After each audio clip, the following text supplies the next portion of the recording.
Selamat pagi pemirsa, saya Maria Hutasoit akan menemani Anda dengan beragam informasi terkini di antaranya. Tebing sungai longsor, 5 unit bangunan warga di Kabupaten Langkat rusak. Kota Medan kembali zona merah COVID-19. Sekelompok pemuda rusak mobil pengangkut babi. Selain cuplikan berita tadi, kami juga akan menghadirkan beragam informasi lainnya. Pemirsa, kita jelang sumut hari ini pagi selengkapnya.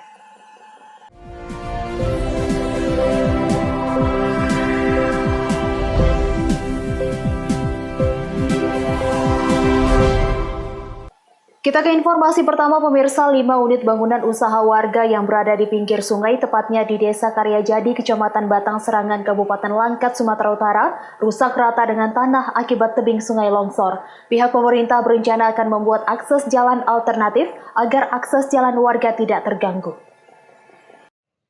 5 unit bangunan lokasi usaha warga yang berada di pinggir sungai, tepatnya di Desa Karyajadi, Kecamatan Batang Serangan, Kabupaten Langkat, Sumatera Utara, rusak rata dengan tanah akibat longsornya tebing sungai karena meluapnya air sungai yang disebabkan curah hujan tinggi sejak kemarin. Selain merusak bangunan warga, luapan air sungai Batang Serangan juga nyaris memutuskan jalan utama akses menuju lokasi objek wisata Tangkahan. Tugas gabungan dari Badan Penanggulangan Bencana Daerah Kabupaten Langkat serta pihak TNI Polri dan pihak kecamatan turun ke lokasi membantu masyarakat mengangkat material dan sejumlah barang yang selamat dari peristiwa tersebut. Salah seorang warga menuturkan, peristiwa tersebut terjadi sekitar pukul 4 pagi. Lokasi tempat tinggal mereka runtuh dan sejumlah barang mereka hanyut terbawa arus sungai. Itu banjirnya mulai meluap. Jam setengah 4 disitulah jatuhnya rumah. Jadi keluarga kita nggak ada kena korban, Pak ya? Nggak ada, cuma barang-barang banyak hanyut. Oh, banyak hanyut, Pak ya? Ya. Berapa kira-kira, Pak, ditaksir kerugian, Pak? Taksirannya banyak juga, sekitar 3-4 jutaan lah. Gitu, Pak ya. Jadi, Pak, apa harapan Bapak kepada pemerintah, Pak, agar ini bisa diselesaikan? Supaya mengerti aja pemerintah, karena masyarakatnya seperti ini ya, mengerti gitu aja lah. Untuk kami yang masyarakat kecil ini kan. Sementara itu, Badan Penanggulangan Bencana Daerah Kabupaten Langkat mengatakan, akibat peristiwa ini sebanyak 5 unit bangunan warga yang berada di pinggiran sungai hanyut terbawa arus. Pihak pemerintah berencana akan membuat akses jalan alternatif agar akses jalan warga tidak terganggu, karena saat ini ruas jalan utama rusak akibat abrasi air sungai. Tidak ada korban jiwa dalam peristiwa ini. Pihak pemerintah berharap agar masyarakat tidak lagi mendirikan bangunan di kawasan bantaran sungai, karena lokasi tersebut merupakan zona berbahaya dan tidak dibenarkan oleh peraturan yang ada. Dampak yang tentang kejadian air meluap ini, ada beberapa rumah, bukan rumah, tempat usaha warga yang di belakang ada, kalau nggak salah saya 5 yang hancur akibat longsornya badan jalan. Jadi korban jiwa alhamdulillah tidak ada, karena masyarakat juga mengetahui situasi banjir, mereka paham dalam hal itu sudah secepatnya untuk menyelamatkan diri. Upaya kita sudah menghimbau kepada masyarakat agar tetap waspada dan disampaikan bahwasanya bantaran sungai ini bukan untuk tempat bukan tempat untuk tempat tinggal gitu, karena 12 meter itu kan daerah aliran sungai yang memang sangat rawan kalau itu menjadi tempat tinggal. Dan satu hal yang perlu diketahui bahwasanya kami sudah membuat perencanaan jalan alternatif apabila terjadi banjir ke depan yang bisa mengakibatkan jalan ini bisa putus gitu. Wahyu Pratama melaporkan untuk Evarina TV. Sementara itu, pemirsa, personel jajaran Polsek dan Satres Narkoba Polres Labuhan Batu berhasil mengungkap 29 kasus penyalahgunaan narkoba dan mengamankan 35 tersangka dalam 21 hari terakhir, terhitung tanggal 1 hingga 21 Januari 2021. Sedikitnya 35 tersangka penyalahgunaan narkoba dan berbagai barang bukti diamankan Polres Labuhan Batu dan jajarannya di berbagai lokasi berbeda di wilayah hukumnya, yang meliputi Kabupaten Labuhan Batu Selatan, dan Labuhan Batu Utara, Sumatera Utara. Dari ke-35 tersangka, 1 diantaranya wanita, 22 orang masuk kategori sebagai pengedar, dan 13 lainnya merupakan pemakai, dengan barang bukti sabu seberat 89,30 gram, ganja kering 2,30 gram, serta pecahan pil ekstasi 0,68 gram. Kapolres Labuhan Batu AKBP Denny Kurniawan menyebutkan, hal ini merupakan bentuk komitmen pihaknya dalam memberantas narkoba. Terakhir pihaknya mengamankan tersangka JS warga Aek Raso Torgamba dan menyita 28,89 gram sabu dari tangannya. Terhadap tersangka, pihaknya pun menghadiahi timah panas karena melawan dan mencoba merampas senjata api milik personel polisi saat hendak dilakukan pengembangan. Dari rentang 21 hari tersebut, kita mengamankan tersangka sebanyak 2 jumlah tindak pidana, ya, sebanyak 29 kasus. Dari 29 kasus tersebut, kita mengamankan 35 orang tersangka, baik yang berperan sebagai pengedar maupun sebagai pengguna. Barang bukti yang bisa kita amankan dari 29 kasus tersebut sebanyak untuk narkotika jenis sabu-sabu 29,30 gram, kemudian ganja 2,38 gram, dan pecahan pil ekstasi seberat 0,68 gram. Seperti yang tadi malam baru saja kita ungkap, di TKP-nya di Torgamba ada 2 TKP. Yang pertama dari tersangka Joko Surya alias Ais atau Uya. Atas perbuatannya, para tersangka kini dijerat Undang-Undang RI Nomor 35 Tahun 2009 tentang narkotika dengan ancaman minimal 4 tahun penjara dan maksimal 20 tahun penjara. Ucok Sitorus melaporkan untuk Evarina TV. Informasi berikutnya, pemirsa, Polres Labuhan Batu berhasil meringkus para pelaku tindak pidana kriminalitas yang belakangan ini meresahkan masyarakat. Sedikitnya 48 tersangka beserta berbagai barang bukti alat dan hasil kejahatan dapat diamankan dalam kurun waktu 3 pekan terakhir. Dalam 3 pekan terakhir, periode 1 hingga 20 Januari 2021, Polres Labuhan Batu beserta Polsek sejajaran di 3 Kabupaten Labuhan Batu, Labusel, dan Labura, Sumatera Utara, meringkus sedikitnya 48 tersangka kriminal yang kerap meresahkan masyarakat. AKBP Denny Kurniawan, Kapolres Labuhan Batu menjelaskan, 48 orang tersangka tersebut merupakan para pelaku di 31 kasus yang berhasil diungkap pihaknya. Terdiri dari curas 4 kasus dengan 6 tersangka, curat 14 kasus 23 tersangka, curanmor 4 kasus 8 tersangka, dan perjudian 9 kasus dengan 11 tersangka. Sementara total kerugian yang dialami para korban akibat aksi kriminalitas khususnya tindak pidana konvensional ini mencapai hingga 584 juta rupiah. Selama kurun waktu 20 hari, untuk kasus 3C, curas, ya, curang dan curanmor dan perjudian, ada kita tangani sebanyak 31 kasus. Dari 31 kasus ini, ada sebanyak 48 orang yang kita tetapkan sebagai tersangka. 31 kasusnya tersebar di 3 kabupaten Labuhan Batu Utara, Labuhan Batu, dengan Labuhan Batu Selatan. Untuk mempertanggungjawabkan aksi kriminalitasnya, para pelaku dipersangkakan melanggar pasal 303 dan 363 serta 365 KUH pidana dengan ancaman penjara maksimal 12 tahun penjara. Ucok Sitorus melaporkan untuk Evarina TV. Sumut hari ini masih akan kembali sesaat lagi, tetaplah bersama kami.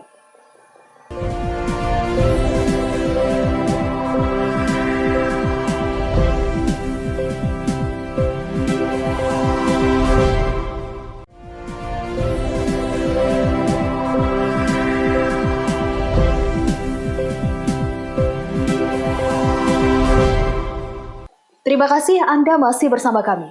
Pemirsa, setelah sebelumnya turun ke zona oranye penyebaran COVID-19, Kota Medan kembali naik statusnya menjadi zona merah penyebaran COVID-19. Hal ini disebabkan karena adanya tren peningkatan positif COVID-19 dengan 60 kasus positif.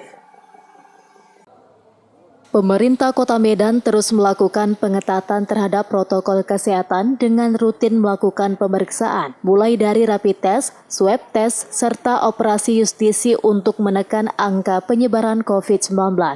Sebelumnya, Satgas Penanganan COVID-19 Pusat menurunkan status Kota Medan menjadi zona oranye penyebaran COVID-19. Namun di awal tahun 2021, terjadi tren peningkatan kasus sehingga membuat Kota Medan kembali menjadi zona merah penyebaran COVID-19. Kadis Kesehatan Kota Medan Edwin Effendi mengatakan terjadi tren peningkatan kasus yang sangat melonjak dengan jumlah 60 kasus pasien positif COVID-19 per hari di Kota Medan. Kasus pasien positif COVID-19 perharinya ini berdasarkan data dari 37 rumah sakit, baik rumah sakit pemerintah dan swasta di Kota Medan yang menangani COVID-19. Hingga Kamis sore, Satgas COVID-19 Medan mencatat ada sebanyak 9.727 orang konfirmasi positif COVID-19, 358 orang meninggal dunia, 1.115 orang dirawat, dan 8.254 orang sembuh. Kita ikuti, pertama kalau kita evaluasi selama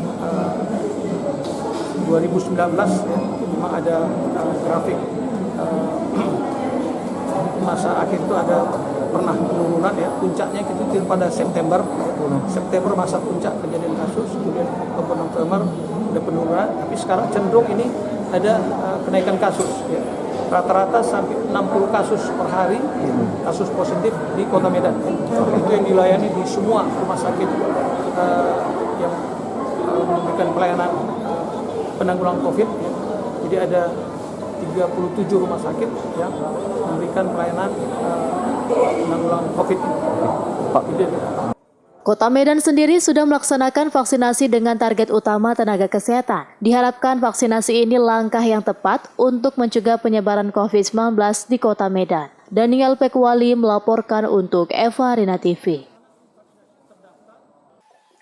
Pemirsa, video berdurasi 1 menit beredar dan viral di media sosial. Video tersebut memperlihatkan aksi penolakan keluarga salah satu tamu Hotel Madani yang hendak diboyong Satgas COVID-19. Sebelumnya pihak hotel membantah bahwa tamu yang menjalani karantina setelah pulang dari Malaysia itu terserang COVID-19. Namun Satgas COVID-19 Sumatera Utara mengkonfirmasi TKI asal Malaysia tersebut positif COVID-19. Di Medan, salah satunya di Hotel Madani. Usai dilakukan swab test, ternyata L terkonfirmasi positif COVID-19. L kemudian dijemput petugas untuk diisolasi di Rumah Sakit GL Tobing.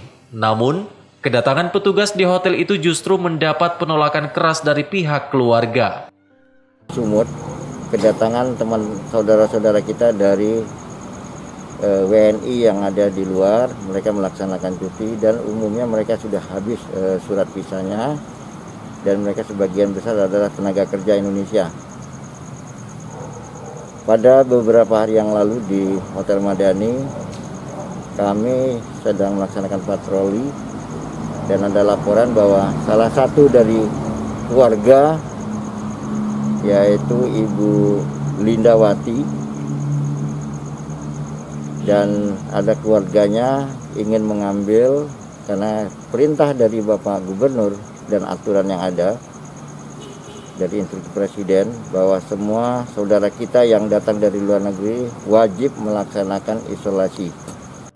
Sementara itu, pemirsa, proses vaksinasi terhadap tenaga kesehatan di Kota Medan terus berlangsung dan tanpa kendala. Sejumlah rumah sakit swasta juga mulai memvaksinasi tenaga kesehatan. Nantinya mereka juga siap melayani vaksinasi untuk masyarakat umum. Kepala Dinas Kesehatan Kota Medan Edwin Effendi langsung meninjau pelaksanaan vaksinasi di Rumah Sakit Bunda Tamrin, Jalan C. Batanghari, Medan, Sumatera Utara. Vaksin Sinovac sudah dibagikan ke 81 fasilitas kesehatan yang terdiri dari 40 fasilitas kesehatan puskesmas dan 41 fasilitas kesehatan rumah sakit pemerintah, TNI Polri, dan rumah sakit swasta. Untuk Kota Medan sendiri, tenaga kesehatan yang ada sebanyak 20.029 tenaga kesehatan dan sudah terdaftar sebanyak 15.901 nakes, baik dari puskesmas, rumah sakit pemerintah, dan rumah sakit swasta. Di Rumah Sakit Bunda Tamrin sendiri, ada sebanyak 756 tenaga kesehatan yang akan menjalani vaksinasi. Tidak hanya melayani vaksinasi kepada tenaga kesehatan, pada tahap berikutnya rumah sakit swasta di Kota Medan juga akan melayani vaksinasi terhadap masyarakat langsung. Kita langsung melakukan peninjauan untuk pelayanan vaksinasi di fasilitas kesehatan yang sudah ditetapkan di Kota Medan, ya, termasuk puskesmas dan rumah sakit keseluruhan, rumah sakit pemerintah, rumah sakit TNI Polri, dan rumah sakit swasta. Ya. Dan pada hari ini khusus di rumah sakit salah satunya, ya, di Rumah Sakit Bunda Tamrin, pelaksanaan vaksinasi yang sudah dimulai dari kemarin secara bertahap terus dilakukan supaya bisa untuk tahap pertama ini diberikan khusus prioritas kepada tenaga kesehatan. Ya. Secara menyeluruh, ya, tenaga kesehatan kita di Kota Medan ini ada 20.029 tenaga kesehatan. Ya. Tapi pada tahap pertama ini, ya, tahap pertama termin pertama itu sudah kita bagikan, ya, vaksin sejumlah 15.901. Itu dari tenaga kesehatan yang sudah terdaftar. Nanti menyusul pendaftaran selanjutnya, ya. Jadi dari 20.000 vaksin yang kita terima untuk Kota Medan sudah kita distribusikan sejumlah 15.901 vaksin di 81 fasilitas kesehatan. Edwin juga menjelaskan, 3 hari pasca dilaksanakannya vaksinasi di Kota Medan, belum ada efek samping yang terjadi. Pihak Dinas Kesehatan juga telah menyiapkan ruangan IGD di sejumlah rumah sakit jika terjadi kejadian ikutan pasca imunisasi. Daniel Pekwali melaporkan untuk Evarina TV. Sumut hari ini masih akan kembali sesaat lagi, tetaplah bersama kami.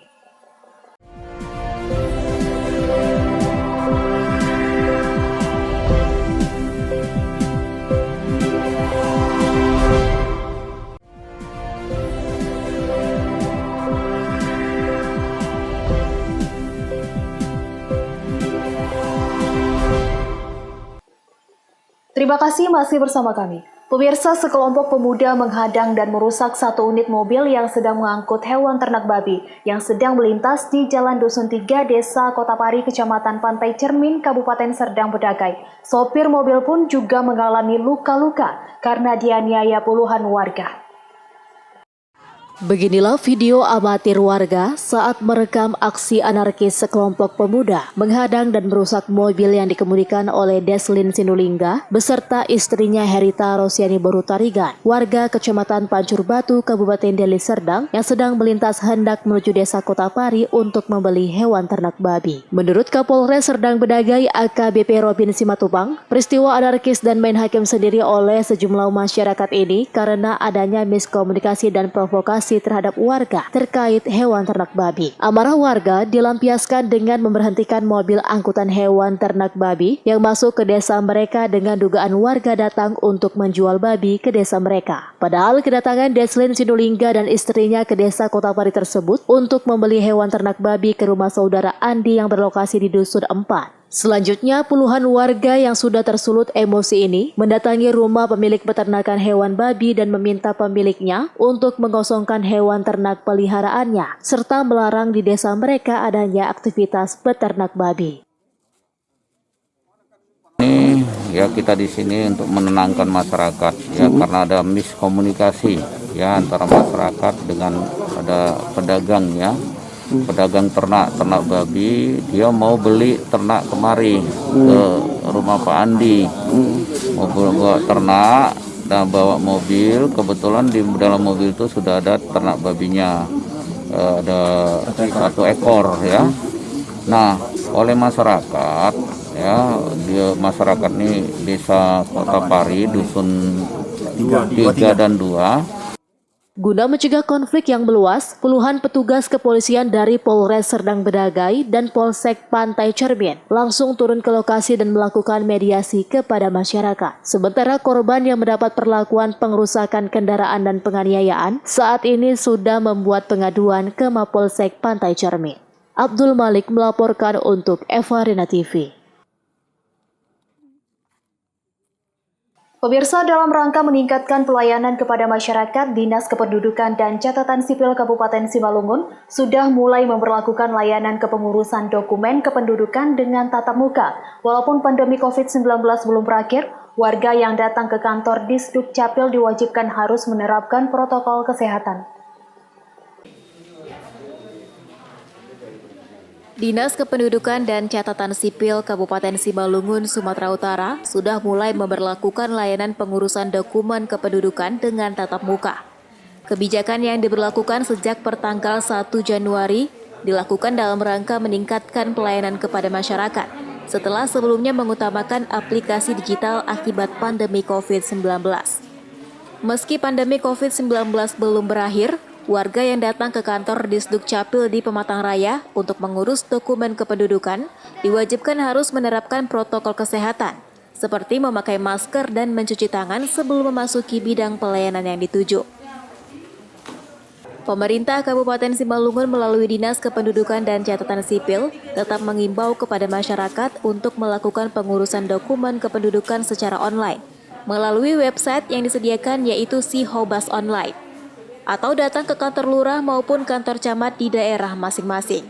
Hal ini guna mempermudah pelayanan dan meminimalisir kerumunan di kantor Disduk Capil di masa pandemi COVID-19.